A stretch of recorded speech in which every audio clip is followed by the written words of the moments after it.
Gustong patutukan ng isang senador sa pagdinig ng Senado ang Pogo Hub na Porac, Pampanga, kung saan wala pa raw ni isang nakakasuhan sa mga sangkot. Pati ang kapatid ni dating Presidential Economic Advisor Michael Yang, nais ding maimbestigahan sa Senado.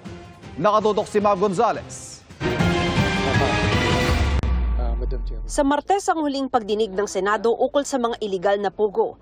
Sabi ni Senador Win Gatchalian, nais niyang tutukan naman ng Senado ang Porac Pogo Hub. Kung hindi nabibigyan ng spotlight, hindi rin na-file yung kaso at tumatagal. May isang kaso, wala pa na i-file dito sa mga personalidad sa Porac Pogo Hub. Bagaman wala pang imbitasyon, gusto rin ng senador na imbestigahan si Tony Yang, kapatid ni dating Presidential Economic Advisor Michael Yang na naaresto sa NAIA noong gabi ng Huwebes.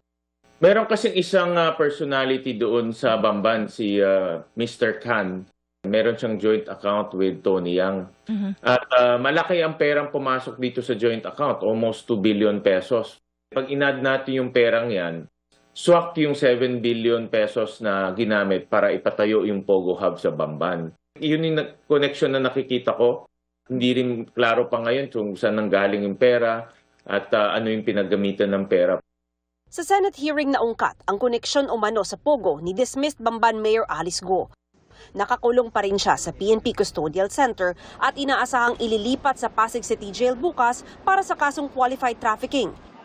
Kaya sabi ni Senador Risa Hontiveros, tuloy pa rin ang investigasyon kay Go dahil sa kanyang non-bailable human trafficking charges. Kaya mananatili siyang nakakulong hanggat hindi napapatunayan sa korte na inosente siya. Padadaluhin din siya sa mga pagdinig ng Senado at Kamara dahil may contempt order pa rin siya.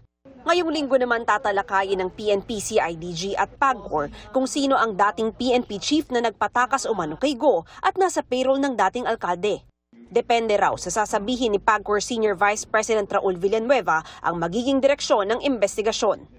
Kung wala naman talagang pasihan, I think it is incumbent upon him to clear this issue, to be fair dito sa ating mga former chief PNP. At at the end of the day, kung meron din naman nga po na mga ebidensya, kung isi-share niyang mga informasyon at pag-validate tayo at meron, ay wala tayong sasantuhin dito. This concerns national security.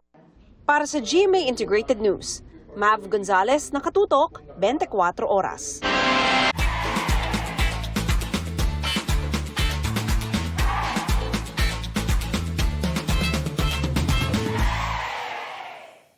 Mga kapuso, patuloy na tumutok sa mga balita, mag-subscribe sa GMA Integrated News sa YouTube.